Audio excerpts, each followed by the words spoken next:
오늘장 랭킹5로 이어가겠습니다. 오늘 두 분 모시고 이야기 나눠볼 텐데요. 이제스타 이지은 대표, 불사조 리서치 김진경 본부장과 함께합니다. 안녕하세요. 네, 안녕하세요. 네, 또 이렇게 어려운 날 나와주셨어요.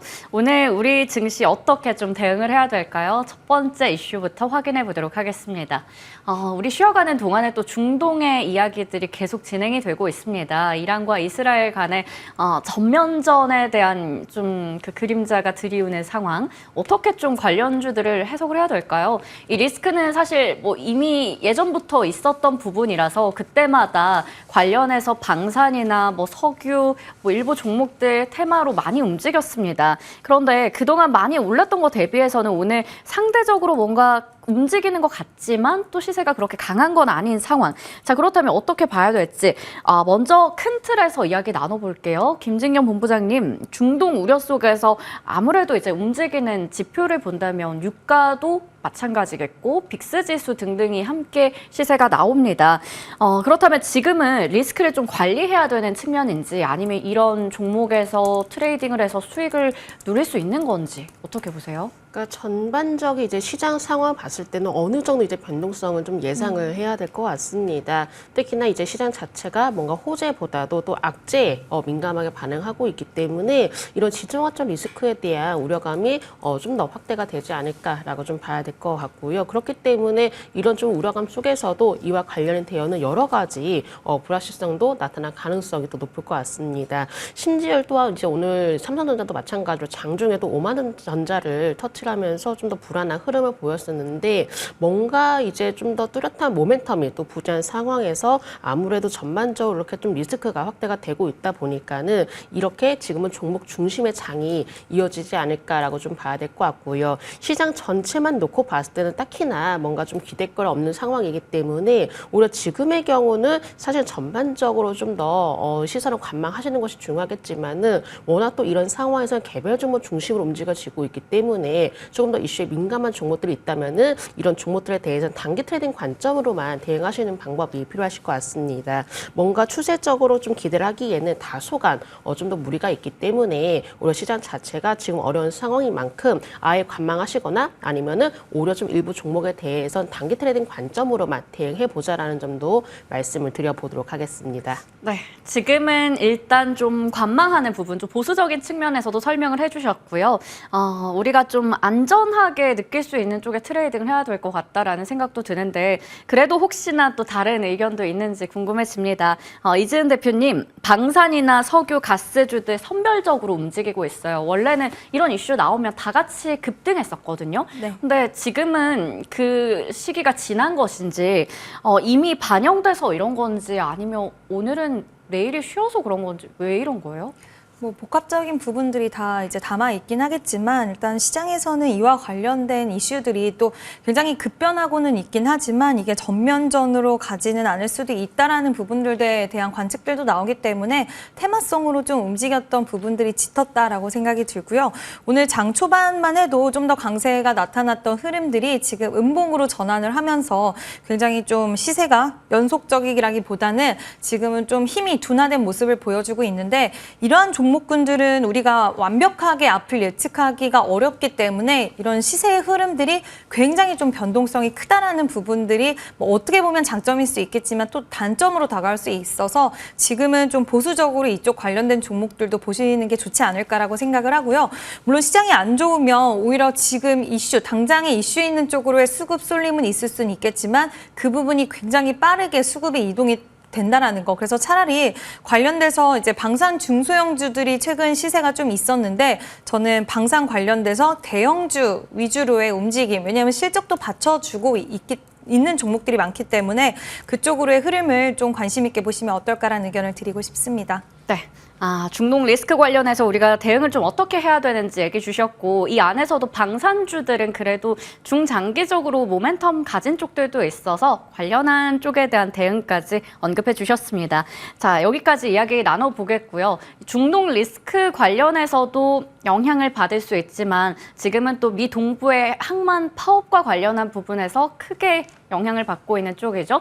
그 이야기 해볼게요. 47년 만에 파업에 돌입했다. 우리 쉬어가는 동안에 이제 이 얘기 또 나왔습니다. 여기서 이제 또 협상 잘 된다면 뭐 바뀔 수도 있겠지만 일단은 파업에 대한 리스크도 우려가 상당히 되는데 이미 이 부분 일정으로 어떻게 알고 있어서인지 해운주 시세가 크게 났었거든요. 그래서 이제 오늘은 흥하해운 말고는 다 일단 1, 2% 하락하고 있는 상황이고요. 곡물 관련주도 월요일장에서 좀 많이 튀었었는데 오늘은 장 초반 대비해서는 뭐 이렇다 할 시세는 지금 확인되지 않고 있는 상황입니다. 자, 이것도 마찬가지로 파업한다라고 하니까 재료 소멸인 것인지 아니면 추가 상승을 앞두고 있는 상황인 건지 김진경 본부장님 관련주 대응을 어떻게 해야 될까요? 네, 일단은 전반적으로 봤을 때 이 파업이 좀 할 것이다. 이 예상이 나왔을 네. 시점부터도 해운주들은 또 강세를 보였었고 네. 그만큼 또 변동성이 확대가 되는 모습들을 보였습니다. 그렇다면은 이미 그때부터 어느 정도는 이 파업에 대해서 이제 주가에 선반영이 되면서 강세를 보였었고요. 사실은 일단은 어느 정도 이제 실제적으로 좀 파업에 이제 돌입을 하면서 전반적으로 기대거리 그리고 뭔가 좀 테마성으로 움직여지면 이슈는 사라졌다라는 인식이 확대가 되었기 때문에 오늘의 경우는 해운주들 사실은 이렇게 좀 크게 좀 주가 반응을 하지 않는 모습을 보였던 것 같습니다. 그렇다면 관련해서는 뭔가 실질적인 수혜로 이어진다라기보다도 일단 지금은 단발성의 이슈다라고 좀 판단이 되고 있고요. 뭔가 좀 일시적인 테마성으로 움직였다라고 좀 보셔야 되실 것 같습니다. 그렇기 때문에 현재 좀 더 섣불리 진입하게 되신다면은 오히려 조금은 예상과 다른 흐름으로 이어질 가능성이 높기 때문에 지금 해운주의 경우는 오히려 좀 더 관심보다도 일단 좀 분위기를 살펴볼 필요가 있다고 판단되기 때문에 관망을 하시자라는 점 말씀을 드려보도록 하겠고요. 다만 일단은 이제 파업에 돌입을 하면서 뭔가 물류 차질에 대한 이슈가 또 나올 가능성이 높습니다. 그렇다면은 특히나 일단 물류에 대해서 뭔가 우려감이 확대가 되고 있고 실질적으로 차질이 발생되고 있다 이런 뉴스가 나올 때마다 이 해운주들이 특히나 강세를 보였었거든요. 그렇기 때문에 해운주들의 경우는 지금 당장보다도 여기에 더해서 물류에 대한 어떤 우려감들이 나왔을 때 한번 그때 관심 가져보자라는 점 말씀을 드려보도록 하겠고요. 다만 그때에도 전반적으로 일단 해운주의 경우는 물론 여러 가지 실적이라든지 업황 회복에 대한 기대감도 긍정적으로 반영이 되긴 하지만 특히나 물류에 대해서는 또한 민감하게 반응을 하는 경우가 많기 때문에 물류와 관련해서 뉴스가 나왔을 때 주가가 좀 더 들썩들썩하는 모습 보인다면은 오히려 추세적인 상승보다도 또한 단기적인 이슈로 그칠 가능성이 높기 때문에 또한 이 점도 단기 트레이딩 관점으로만 대응해보자라는 점도 말씀을 드려보도록 하겠습니다. 네, 일단은 조금은 관망 관점에서도 말씀해 주셨고 물류 관련해서 이제 뉴스가 추가적으로 나왔을 때 봐도 좋은데 그때도 단기적으로 우리 트레이딩 해보자 이렇게 얘기해 주셨어요. 자, 그러면 이렇게 항만 물류 쪽에 차질이 빚어지면 또 여러 가지 이슈들이 있습니다. 수출주에게 직격탄이 되지 않을까라는 우려가 나오고 있는데 이 영향을 어떻게 봐야 될까요? 이지은 대표님, 수출주 하면 반도체도 있고 자동차, 뭐 철강 기계 많습니다. 그런데 일단은 반도체 쪽은 그래도 항공 물류 쪽을 이용해서 그나마 좀 타격이 미미할 것이고 나머지 자동차나 이런 쪽에 대한 우려가 일부 좀 제기가 되고 있습니다. 어떻게 보세요? 일단 이 부분에 있어서는 좀 그 기업들이 대비를 미리 해놨던 부분들도 있기 때문에 이제 파업이 장기화가 되면 좀 우려심은 있을 수 있다라고 보고 있는데 지금 가장 좀 이 이슈와 함께 맞물려서 이제 투자자들의 심리를 좀 건드릴 수 있는 부분이 있는 게 자동차 쪽이 아닐까라고 생각을 하고 있는데요. 네. 유럽 쪽에서도 지금 분위기가 전반적으로 좀 좋지가 않아서 유럽의 신차 수요 같은 경우엔 여전히 팬데믹 이전 수준을 20% 내외 하회하고 있다라는 이야기가 있어서 지금 관련돼서 완성차 기업들 지금 해외 쪽에서도 좀 분위기가 좋지 않은 모습들이 나와주고 있는데 이러한 부분과 물류 차질이 장기화될 시에는 이러한 뭐 또 공급망 이슈가 있을 수 있다라는 부분까지 시장에서는 지금 당장 일어나는 일은 아니지만 투자자들의 심리 자체가 지금도 이런데 나중에 공급망 차질까지 혹시 생기면 어떡하지? 라는 이런 우려감이 투심 자극할 수 있다라고 보고 있어서 지금 당장의 문제는 아니긴 하지만 추후에 이런 부분들이 주가를 조금은 좀 속도가 느려지게 만들 수 있는 요인으로 적용이 될 수 있다라는 점 좀 참고를 해보셔야 될 것 같고요. 일단 뭐 반도체가 수출이 잘 나왔는데 9월 달에도 또 잘 나왔는데 이러한 부분들은 항공 물류를 사용하기 때문에 그래도 좀 제한적이라는 거 이거는 투자자들의 심리를 요즘 워낙 좋지 않은데 이 부분은 그래도 좀 방어할 수 있다라는 것은 좀 다행이지 않을까라는 좀 생각도 들었습니다. 네, 맞아요. 반도체는 또 9월에도 수출 측면에 있어서 사상 최고치 기록했다고 하는데 주셨는데 오늘의 또 타격은 잠시 후에 이야기 나눠보겠고요. 앞서 수출주에 대한 영향도 좀 짚어주셨습니다. 자, 그러면 해운이랑 물류 쪽 봤고 수출주까지 봤는데 여기에 이제 따라서 움직이는 게 뭐 사료나 이런 쪽이거든요. 이쪽도 궁금합니다. 김진경 본부장님, 원래 곡물가 급등하고 그러면 비료, 사료, 일부 음식료 쪽이 같이 튀었거든요. 근데 오늘은 그쪽도 시세가 크게 안 나고 있어요. 미리 많이 올랐던 거예요? 사실은 뭔가 많이 올랐다라고 보기에도 참 애매합니다. 예, 주가의 경우는 이런 상황일 때면은 오히려 좀 사료주, 이제 곡물주들이 오히려 들썩들썩 해야 되지 않냐, 이렇게 좀 볼 수 있을 것 같은데, 사실 이런 부분들은 어느 정도 좀 주가에 희석이 되었다고 보셔야 되십니다. 과거에는 계속적으로 어떤 물류대라 이렇게 좀 어떤 항만 파업에 대한 이슈가 나온다면은 뭐 곡물, 사료, 그리고 특히나 지정학적 리스크가 불거질 때에도 이 사료주들이 또 들썩하는 모습 보였었는데, 지금의 경우는 상황이 많이 다릅니다. 왜냐하면은 그 당시에는 워낙에 또 수급이 집중이 되었었고요. 지금의 경우는 여러 가지 테마주들 위주로 수급이 분산이 되는 모습 보여지고 있기 때문에, 이런 이슈가 나온다고 해서 뭔가 수급이 한쪽으로 쏠림 현상이라기보다도 어떤 테마주들이 계속적으로 좀 나오고 있는 만큼 여러 가지 테마주들로 시선이 분산이 되고 있기 때문에 오히려 급등이 나오기에는 조금 애매한 상황이지 않나라고 봐야 될 것 같고요. 실질적으로 뭔가 사료주라든지 이런 좀 관련주들이 또 테마성 위주로 움직이는 경향도 있기 때문에 지금의 경우는 신규 매수를 접근하기는 다소한 무리가 있지 않나라고 생각이 들고 있습니다. 그렇기 때문에 현재로서는 앞서 말씀드렸다시피 개별 종목 위주로 흘러가는 장세이기 때문에 오히려 좀 테마주에 집중하신다기보다도 지금부터는 뭔가 실질적으로 개선이 될 수 있는, 뭔가 조금 더 이제 실적적인 면에서 좀 더 가시성을 보일 수 있는 낙폭 과대된 종목들 위주로 차라리 관심을 가져보자라는 점도 추가적으로 말씀을 드려보도록 하겠습니다. 네, 지금은 약간 또 트레이딩 하기에도 애매한 구간이다. 낙폭 과대에 있는 쪽들 위주로 보자, 이런 말씀도 같이 주셨네요. 아무래도 테마주다 보니까 또 트레이딩 하기에 참 어려운 부분도 있는 것 같습니다. 저희가 중동 리스크 그리고 항만 파업까지 좀 연결해서 먼저 전략을 챙겨봤습니다. 자, 그러면 이제 주도주 반도체 이야기를 좀 해봐야 될 것 같은데, 모건 스탠리 쪽에 이제 반도체 겨울 좀 벗어나나 싶었는데 이번에 또 맥쿼리 쪽에서 삼성전자 목표 주가를 반토막을 냈더라고요. 오늘 이 타격을 받으면서 삼성전자가 장 초반에 크게 또 밀렸습니다. 59,900원까지 내려갔다가 그래도 바닥에 대한 인식이 좀 있어서인지 반발 매수세가 나오면서 빠르게 또 61,000원대를 회복을 했거든요.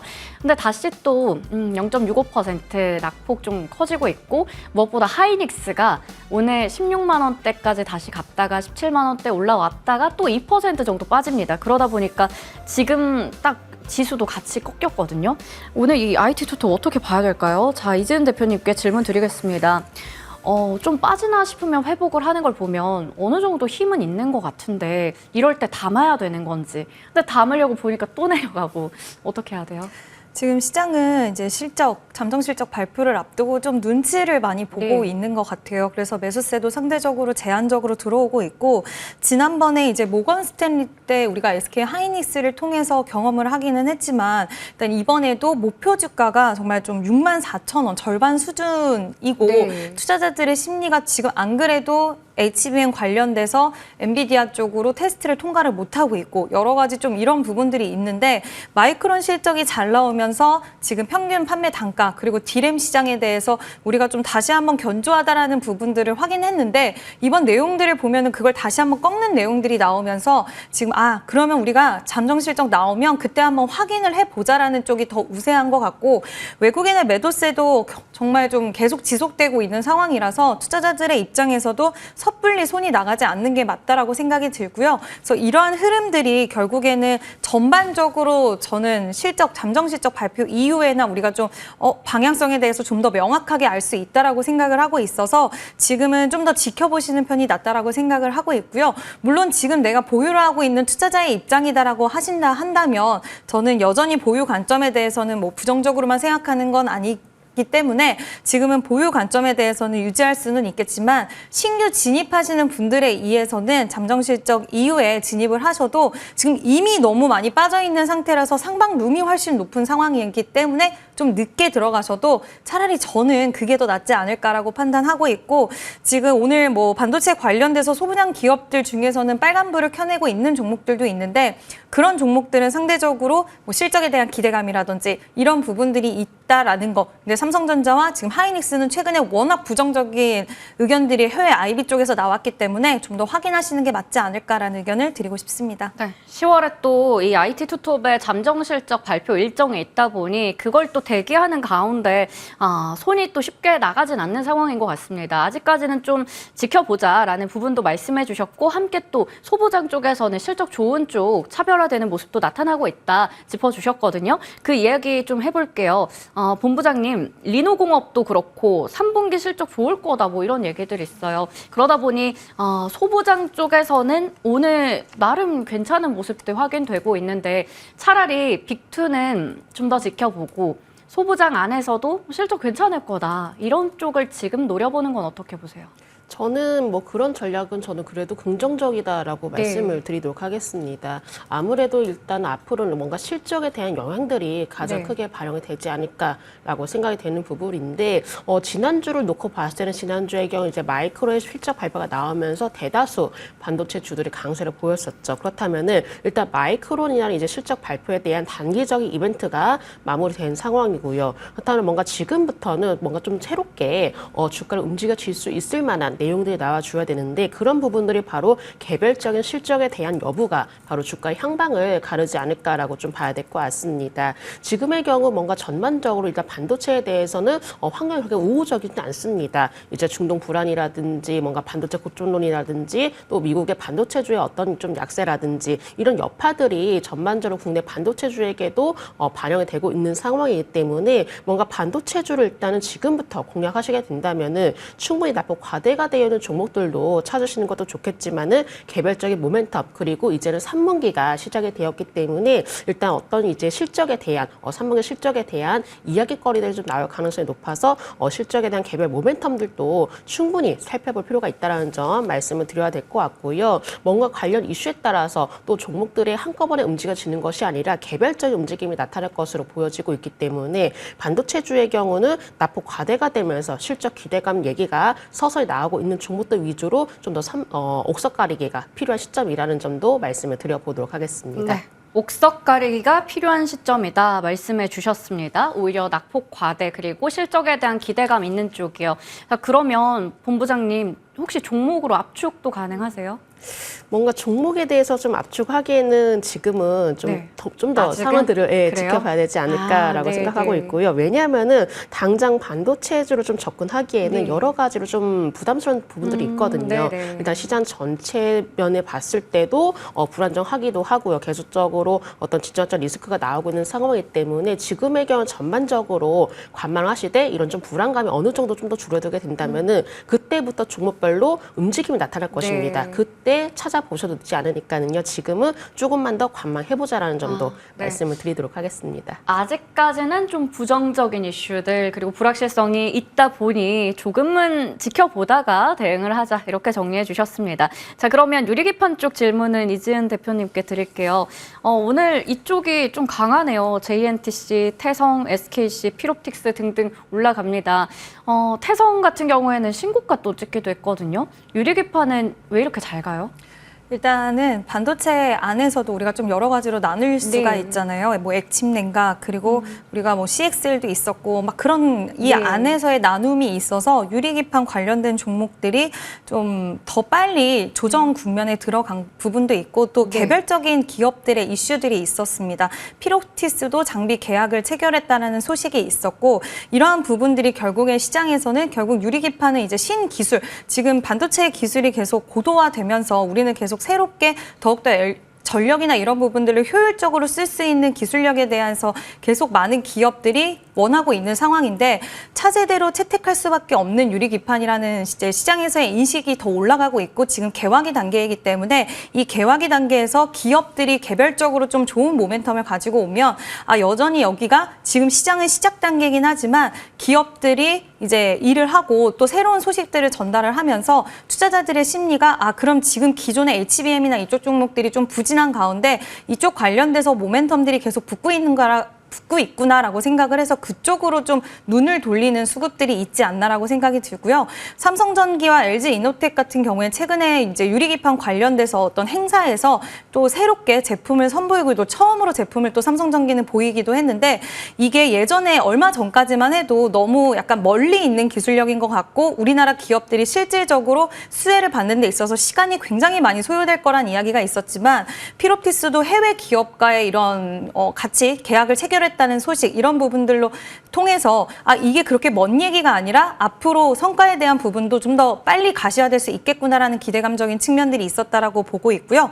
또 태성이라는 기업이 워낙 강하게 시세를 계속 내줬기 때문에 그와 관련돼서 유리기판 관련된 종목들의 시세도 지금 단기적으로지만 바닥권에서 꽤 올라오는 모습이 좀 네. 연동이 돼서 같이 움직이지 않았나라는 의견을 드리고 싶습니다. 네, 그동안 또 조정이 깊었던 만큼 이렇게 최근에는 반등이 나올 때 크게 또 가는 모습도 보여지고 있습니다. 유리기판 쪽에 대해서 이야기 나눠봤습니다. 자, 그러면 이번에는 2차 전지 쪽으로 한번 가보도록 할게요. 테슬라의 3분기 인도량 발표 이제 하루 남은 상황입니다. 월가에서는 이미 사상 최고의 분기 실적을 중국 쪽에서 낼 것이다. 뭐 기대감이 높아져 있는 상황인데 또 간밤에는 일단 테슬라 주가 좀 내렸죠. 비아디 쪽에서도 차량 판매량이 상당히 좋았다라는 이야기가 나오긴 했습니다. 그래도 일단은 인도량이 좀 잘 나온다면 우리나라 업체들 중에서도 분명히 시세가 나올 쪽에 있을 것 같은데 어떻게 보시는지 궁금하네요. 김진경 본부장님, 자 인도량 개선됐다 이런 소식 나왔을 때 우리 내일 쉬어가긴 하지만 그래도 그 다음날 금요일에 시세 좀 크게 나올 수 있는 종목 있을까요? 네, 일단은 뭐 테슬라의 인도량의 경우는 그래도 시장에서 바라봤을 때 예상보다 좋을 것이라는 이제 전망들도 나오고 있는 상황이고 또 이제 테슬라의 주가도 살펴보면은 이제 올해 3분기 인도량이 한 약 46만 대를 뭐 훌쩍 뛰어넘을 것이다라는 전망이 나오면서 또 강세를 보여지기도 했었습니다. 그렇다면은 아무래도 가장 먼저 반응할 곳은 좀 2차 전지주가 아닐까라고 좀 예상이 되는 부분이기도 하고요. 2차 전지 종목들이 최근에 어떤 실적에 대한 부진에도 좀 불구하고 이제 부진한 전망에도 불구하고 이제 테슬라의 인도량 발표에 따라서 또 주가도 영향을 받으면서 또 반등을 보여지기도 했었습니다. 그렇다면 2차 전지주들이 일단은 테슬라도 굉장히 밀접하게 되어 있기 때문에 이런 부분들로 인해서 또 하나의 어떤 기대감으로도 주가가 좀 더 추가적인 반등세를 이어지지 않을까라고 봐야 될 것 같고요. 뭔가 테슬라의 어떤 3분기 인도량에 대한 훈풍 전망과 그리고 유럽의 전기차 보조금 기대감이 이렇게 맞물린 상황에서 뭔가 이제 투자 심리도 개선이 되고 있고 이로 인해서 워낙에 낙폭 과대가 되었던 부분이기도 하고요. 그렇다면은 뭔가 저가 매수에 대한 투자 심리로 작용되지 않을까라고 좀 봐야 될 것 같습니다. 3분기 동안에 워낙에 많이 길게 하락세를 좀 보였던 상황이고 그렇다면 가격 메리트도 높다라는 인식도 확대가 되고 있는 상황이기 때문에 전기차에 대한 회복이 바로 기대감으로 반영될 가능성이 높기 때문에 테슬라의 어떤 인도량에 대한 소식으로 인해서 2차 전지주들도 밀접하게 반응할 가능성이 있다라는 점 말씀드려보도록 하겠고요. 또한 2차 전지주들이 뭔가 본격적인 회복이라기보다도 뭔가 서서히 하나하나 기대감들이 이제는 반영이 되고 있는 상황이기 때문에 이런 부분들로 인해서 앞으로 2차 전지주들이 좀 더 추가적으로 반등세를 이어지지 않을까라고도 예상해 볼 수 있을 것 같습니다. 네, 확실히 이쪽에 있어서는 2차 전지 섹터의 또 추가적인 시세 기대해 볼 수 있다. 이렇게 정리해 주셨습니다. 자, 자율주행 이야기 한번 해볼게요. 이지은 대표님, 오늘 라이콤도 24% 가까운 급등세 여전히 지켜내고 있습니다. 스마트 레이더 시스템, 슈어소프트테크 등등의 종목들. 와, 자율주행이 최근에 계속 잘 가는 것 같아요. FSD 소송에 있어서 이제 테슬라 쪽 승소, 이 이슈 때문인지 아니면 로보택시 데이에 대한 기대감 때문인지 꾸준히 봐도 되는 섹터인가요, 이쪽은? 사실 우리가 이제 자율주행주들을 볼 때 네. 이제 기대감적인 측면이 많다. 아직 실적이 실질적으로 네. 나오기는 좀 어려운 구조이다 보니 그런 이야기들이 많았는데 지금 시장이 이제 매크로적인 불확실성과 여러 가지 그런 부분이 있다 보니 일정이 있는 쪽에 좀 더 초점이 맞춰지지 않고 있나라는 생각이 좀 드는데요. 오늘 테슬라에서 사이버 트럭에서 또 자율주행 관련된 기술을 또 가져갈 수 있다라는 이야기가 나오면서 추가적으로 상승세를 이어가고 있는데 종목군들 물론 지금 이제 곧 실적 시즌이 도래를 하면서 우리가 실적 관련된 종목들을 지켜봐야 되는 부분도 있겠지만 일단 지금 시장에서는 당장 일정이 있고 또 테슬라가 이번에 인도량에 대해서 좀 긍정적인 관점들이 나오면서 테슬라 관련돼서 이제는 자율주행이 가장 좀 먼저 떠오르는 키워드가 될 정도로 그 시장에서의 부각도가 상당히 좀 높아졌다라고 생각을 하고 있고요. 관련돼서 이제 뭐 너무 긴 관점으로 보시기엔 어려울 수 있겠지만 지금 시장의 전반적인 분위기는 자율주행 관련주들의 수급이 강하게 들어오는 부분들에 있어서는 사실이기 때문에 단기적으로 일정을 앞두고 이 변동성을 좀 활용해서 수익을 내는 측면은 저는 충분히 가능하다라고 생각을 하고 있고 오늘 라이콤이 굉장히 강한 상승세를 이어가고 있는데 네. 그 뒤를 이어서 지금 슈어소프트테크도 뭐 현대차와 소프트웨어 관련된 협업을 또 하고 있는 기업이기 때문에 지금 이런 기업들 충분히 저는 지금 매수 관점으로 보셔도 좋다라고 보고 있고요. 다만 시장이 뭐 이제 또 언제 분위기가 확 바뀌어서 실적이 잘 나오는 기업들의 위주로 수급이 확 쏠릴 수 있다는 부분들도 염두를 해두시고 비중에 대한 부분들은 관리를 하면서 매매하셔야 된다는 이야기도 드리고 싶습니다. 네, 단기적으로 일정을 앞둔 상황에서는 접근도 가능하다 말씀해 주셨어요. 슈어소프트테크 같은 쪽도 충분히 매수 가능한데 또 비중에 있어서는 우리 관리 잘해보자 이런 측면에서 설명해 주셨습니다. 마지막 이슈로 가겠습니다. 메타버스 쪽이요. 짧게 이제 오르고 끝나지 않을까라는 생각도 했었는데 생각보다 이 오라이언의 모멘텀이 강한 것인지 정말 오늘도 메타버스가 가더라고요. 맥스트가 윗골이 좀 달렸지만 16%대 급등. NC소프트는 뭐 개별적인 오늘 또 긍정적인 뉴스도 있었지만 뉴프렉스나 이런 쪽들이 함께 시세가 납니다. 어디까지 가는 걸까요? 김진경 본부장님, 메타버스 쪽 단기가 아니었던 걸까요?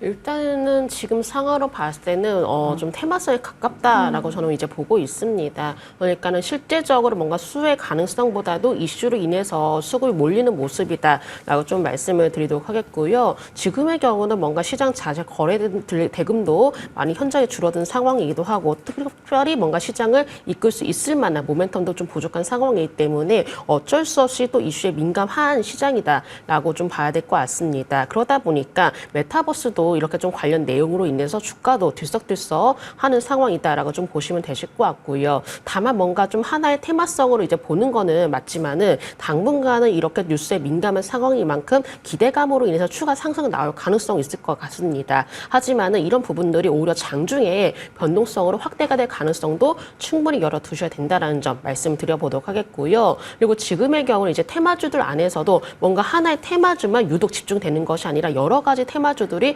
계속적으로 또 나오고 있는 상황이고 이런 테마주들 안에서도 빠르게 순환매가 이어지고 있기 때문에 오히려 이런 점에 대해서 좀 더 주의를 하시면서 단기 트레이딩 관점으로만 대응해보자라는 점도 말씀을 드려보도록 하겠습니다. 단기 트레이딩 관점에서 말씀해 주셨어요. 최근에 또 워낙에 여러 가지 테마들이 있는데 그 테마 안에서도 다 같이 오른다기보다는 한두 종목이 좀 튀는 모습을 나타내긴 하거든요. 그래서 좀 주의할 필요도 있어 보입니다. 그러면 종목에 대한 이야기는 이지은 대표님께 여쭤보도록 할게요. 앞서 말씀드린 것처럼 테마 전반에 온기가 퍼진다라고 보기에는 좀 어려운 것인지 그러면 맥스트나 뭐 뉴프렉스 같은 대장주 따라잡아야 되는 건지 어떻게 보세요? 저도 테마주라고 생각을 하는데 좀 더 단기적으로 끝날 수도 있다라고 생각은 했지만 시세 연속성이 네. 또 생각 외로 가고 있는데 결국엔 시장이 이제 불확실성 하다 보니 이제 최근에 바닥권에서 거래량이 많이 실렸던 쪽으로의 시장이 좀 관심도가 가는 거라고 생각이 들고요. 만약 이쪽 관련돼서 내가 매매를 좀 관심 있게 보고 있다 하시는 분들은 방금 말씀하신 것처럼 무조건 대장주 위주로의 움직임을 가져가시는 게 맞다라고 생각을 해서 뉴프렉스 같은 경우에도 지금 거래량 최근에 굉장히 많이 실렸고 또 매물대 121선 위로 안착하는 모습도 나와줬기 때문에 기술적으로도 그 거래량적인 측면으로서도 단기적으로 치고 빠지는 전략은 좀 유효하지 않을까라고 보고 있어서 뉴프렉스, 뭐 덱스터라는 기업도 지금 상대적으로 저는 추세가 나쁘지 않다라고 판단을 하고 있어서 관련돼서 짧게 치고 짧게 치고 빠지는 전략 네. 그리고 비중 조절은 필수라는 거 꼭 기억을 해주셨으면 좋겠습니다. 네, 확실히 좀 단기적인 테마 관점에서 얘기를 주셨습니다. 짧게 치고 빠지기 전략까지 챙겨봤습니다. 오후장 들어서 좀 올라주나 싶었는데 이게 코스피 지수도 약간 꺾이기도 하고요. 0.65% 여전히 하락하고 있고 코스닥 지수는 0.30% 오름폭이 좀 줄어들었습니다. 오늘 오후장 끝까지 대응 전략 잘 세워볼 필요가 있어 보이네요. 오늘도 두 분 말씀 잘 들어봤습니다. 이지스탁의 이지은 대표, 불사조 리서치 김진경 본부장과 함께했습니다. 고맙습니다. 감사합니다.